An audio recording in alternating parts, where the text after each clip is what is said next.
कहानी है छोटे से गांव शिवपुर की, जहां इस बार की पौष की ठंड ने आतंक का रूप ले लिया था। हड्डियों को चीर देने वाली ठंड थी और सूरज डूबते ही गांव एक डरावनी सफेद चादर ओढ़ लेता था। गांव के किनारे स्थित था उनका प्राचीन शमशान घाट।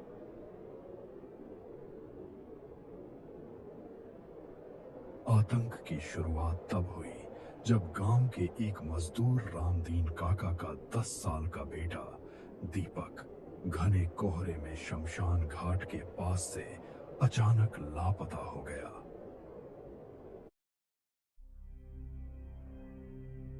मैंने मैंने अपनी मर चुकी पत्नी मीना को आवाज लगाते हुए सुना था, श्मशान घाट के पास।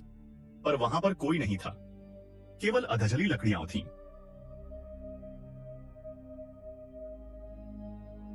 यह कोई सामान्य भूत नहीं, बल्कि एक छलावा है।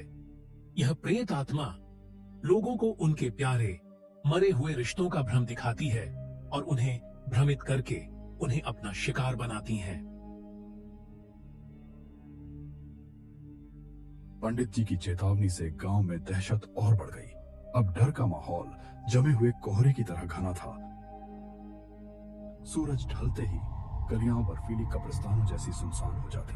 रात होते होते चुप्पी ऐसी जम जाती थी कि हर आहट मौत की आहट लगती। सबसे डरावनी बात यह थी कि हवा में एक अजीब हड्डियों तक जमने वाली ठंड घुल गई थी, जिसके साथ एक सड़ी हुई मीठी सी दुर्गंध भी आ रही थी। यह गंध ऐसी थी मानो पुरानी बंद पड़ी लाशें कहीं आसपास हो। एक घिनौनी गंध जो सांस लेने को भी दूभर कर देती थी। इस असहनीय ठंड, अनजाने खौफ और सड़ी हुई हवा ने मिलकर पूरे गांव को एक शांत मगर दम घुटने वाले नरक में बदल दिया था। कुछ दिनों बाद आतंक ने नया मोड़ लिया। अब जानवर भी गायब होने लगे। भोला चरवाहे की बकरियां और बलवंत सिंह की गाय गायब हो गईं। भोला रोते हुए बोला, मेरी 10 बकरियां गायब हो गईं और उनके पैरों के निशान शमशान घाट की तरफ गए, पर वहां जाकर देखा तो केवल उनके अवशेष ही मिले। कोई रास्ता निकालो पंडित जी।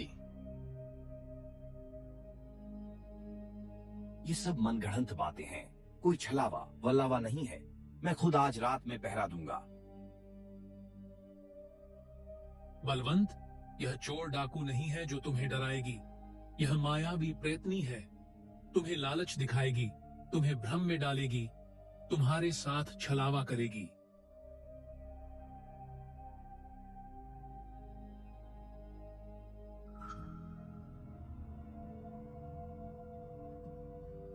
बलवंत नहीं माना।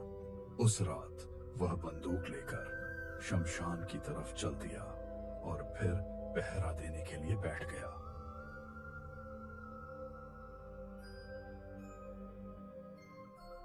आधी रात को कोहरे में उसे अपना पुराना मुनीम और गाय दिखी।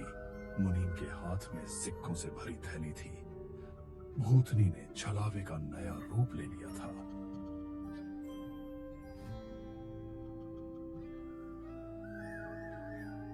सेठ, सेठ, मुझे माफ कर दो। ये लो तुम्हारा सारा बकाया।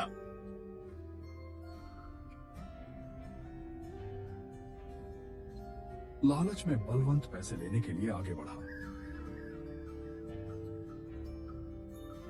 जैसे ही वह शमशान की सरहद पर पहुंचा, मुनीम और गाय दोनों गायब हो गए और सामने लाल साड़ी में एक औरत खड़ी थी, जिसका सारा शरीर सफेद और आंखों में अजीब सी चमक थी। बलवंत अपने आप को रोक ना सका और उसकी ओर आकर्षित होता चला गया। वो कोई और नहीं, वही छलावा थी। बलवंत का शरीर डर और आकर्षण की अजीब मिश्रण से कांप रहा था। वह चाहकर भी उस भयानक सौंदर्य से आंखें नहीं हटा पा रहा था। भगवान, अरे बाप रे, ये तो चुड़ैल है। हाँ, सही पहचाना। तू क्या सोचा था कि मेरे पैसों को लेकर तू सही सलामत लौट जाएगा? लालच, हाँ, तेरा ये लालच मेरे लिए सबसे स्वादिष्ट भोजन है। तेरी सांसों की गर्माहट, तेरा डर, मैं सब महसूस कर सकती हूँ। तू कितना भोला है। इस मुर्दा जगह पर तूने धन की इच्छा की। यहाँ तो सिर्फ राख और चीखें मिलती हैं। का कौन हो तुम? मुझे जाने दो। मैंने कोई गलती नहीं की। प्लीज चुड़ैल बहन, मुझे जाने दो। जाने दूं? हाँ हाँ हाँ, अब कहाँ जाएगा तू? अब तो तू मेरे जाल में फंस चुका है। कीड़े तेरा ये शरीर मेरे भूख को शांत करेगा।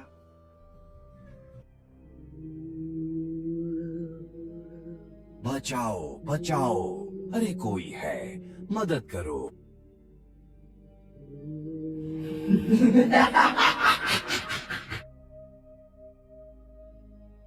सुबह की पहली किरणें अभी पूरी तरह से निकली भी नहीं थी कि गांव में रात की घटना की फुसफुसाहट आग की तरह फैल चुकी थी। भोला ने तुरंत गांव के मुखिया और कुछ मजबूत लोगों को इकट्ठा किया। भोला डर से कांपते हुए बोला, मुखिया जी, मेरा दिल कह रहा है बलवंत के साथ कुछ बुरा हुआ है। कल रात वो जिस जिज्ञासा और क्रोध में शमशान की तरफ गया था, वो जगह सही नहीं है। हमें चलना चाहिए। सभी गांव वाले, जिनमें डर और जिज्ञासा का मिश्रण था, लाठी डंडों के साथ शमशान के सरहद पर स्थित उस पुराने विशाल बरगद के पेड़ की ओर बढ़े। वह बरगद सदियों पुराना था, जिसकी जटाएं जमीन तक लटकती थीं और जिसे गांव वाले अशुभ मानते थे। जैसे ही वे बरगद के पास पहुंचे, वहां एक अजीब सी सड्डी हुई गंध हवा में फैली हुई थी। गांव वालों की आंखें ऊपर उठी और जो दृश्य उन्होंने देखा, उससे सबकी रूह कांप उठी। बरगद की एक मोटी डाल से बलवंत का कंकाल झूल रहा था। वह सिर्फ एक कंकाल था, मांस का एक टुकड़ा भी बाकी नहीं था। ऐसा लग रहा था मानो किसी भूखी और क्रूर शक्ति ने उसे पूरी रात नोच नोच कर खाया हो। भोला चीखते हुए बोला, ओह माय गॉड, ये क्या हो गया? ये इंसान का काम नहीं है, ये वही चुड़ैल है। उसने बलवंत को पूरा खा लिया। हमें इसे उतारना होगा और गांव में इसकी विधिवत क्रिया करनी होगी। आज के बाद कोई भी इस बरगद की तरफ कदम नहीं रखेगा। ये शमशान की सीमा अभिशाप से भरी है।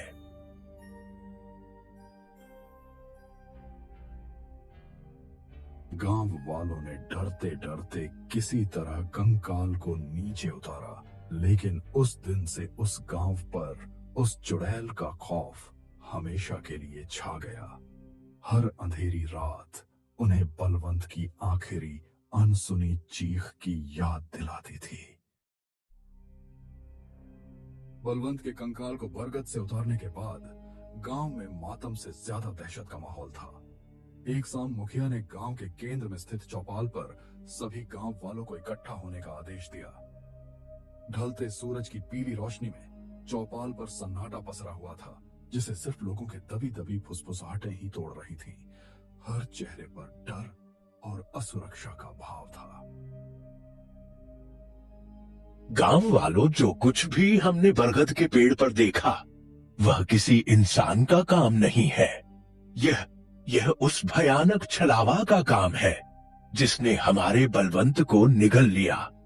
यह चुड़ैल अब हमारी सरहद तक आ चुकी है। मुखिया जी, हमें क्या करना चाहिए? क्या हमें गांव छोड़ देना चाहिए?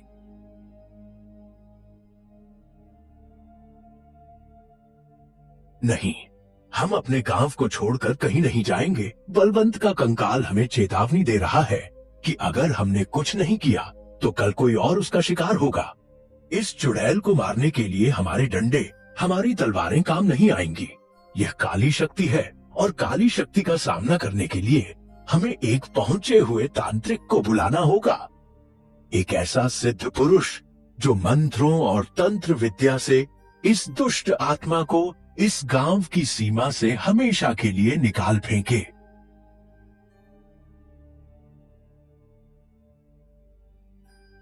अगले दिन मुखिया ने अपने सबसे अनुभवी और दृढ़ निश्चयी चेला धनपत क्विक को भोला के साथ भेजा। धनपत एक शांत स्वभाव का व्यक्ति था और उसे पहाड़ियों के रास्ते की अच्छी जानकारी थी। शाम ढलने से ठीक पहले वे उस पहाड़ी के निचले हिस्से में पहुंचे जहां एक छोटी गुफा थी। भोला दबी आवाज में, धनपत भाई, शायद हम सही जगह आ गए हैं। हाँ, पर यहाँ का माहौल बहुत भारी है, चुपचाप चलो।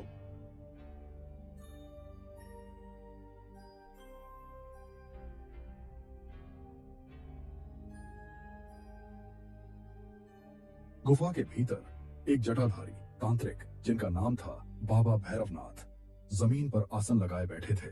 बाबा के माथे पर राख और रक्त का टीका लगा था।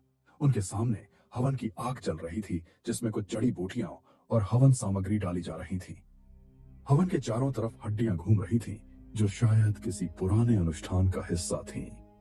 बाबा भैरवनाथ तेज कर्कश आवाज में मंत्रों का जाप करते हुए, ओम ह्रीं क्रीं चामुंडाय विच्छे श्मशानवासिनी कंकालधारिणी जागृत जागृत। ओम ह्रीं क्रीं चामुंडाय विच्छे। मंत्रों का जाप जैसे जैसे तेज होता गया, हड्डियां हल्के से हिलने लगी।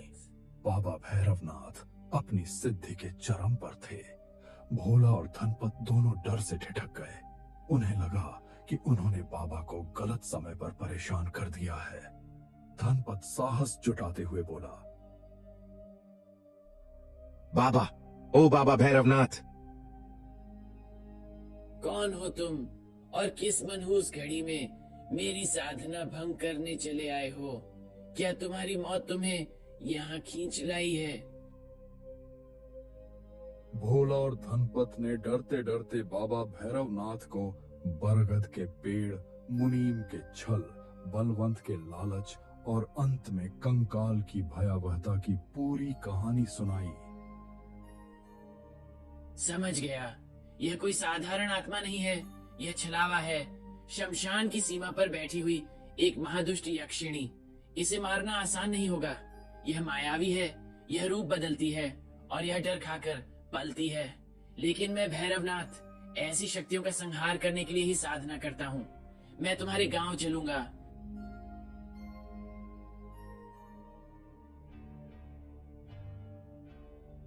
अगली शाम बाबा भैरवनाथ, भोला और धनपत गांव पहुंचे। गांव वालों ने डर और उम्मीद के साथ बाबा का स्वागत किया। उनके आगमन से गांव के माहौल में एक अजीब सा तनाव आ गया।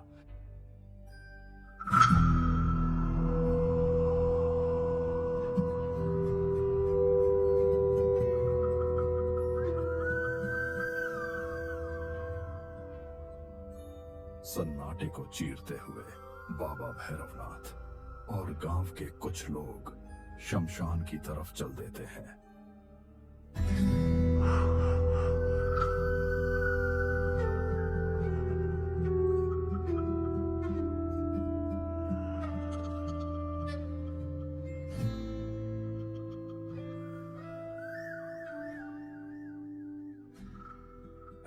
आधी रात को जब अमावस की काली रात अपने चरम पर थी, बाबा भैरवनाथ अपने हाथ में एक त्रिशूल और अभिमंत्रित जल का कमंडल लेकर शमशान की सीमा पर स्थित उसी बरगद के पास पहुंचे जहां बलवंत का कंकाल मिला था।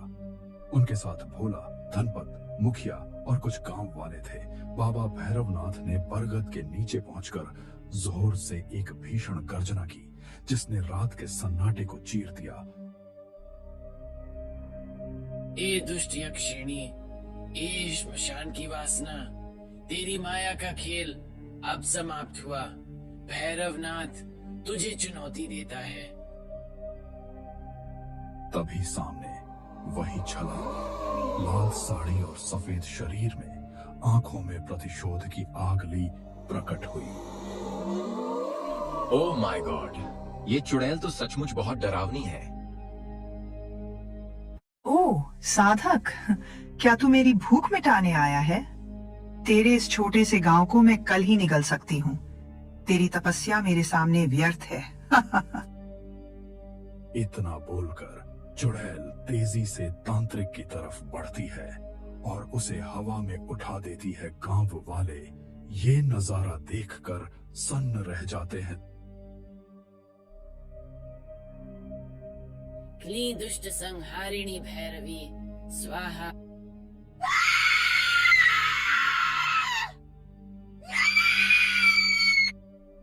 गांव वालों को विश्वास हो गया कि बाबा भैरवनाथ ने न केवल बलवंत की मौत का बदला लिया, बल्कि पूरे गांव को एक भयानक अभिशाप से बचा लिया। चुड़ैल का अंत हुआ। उसकी दुष्ट शक्ति अब इस क्षेत्र से हमेशा के लिए मुक्त हो गई है।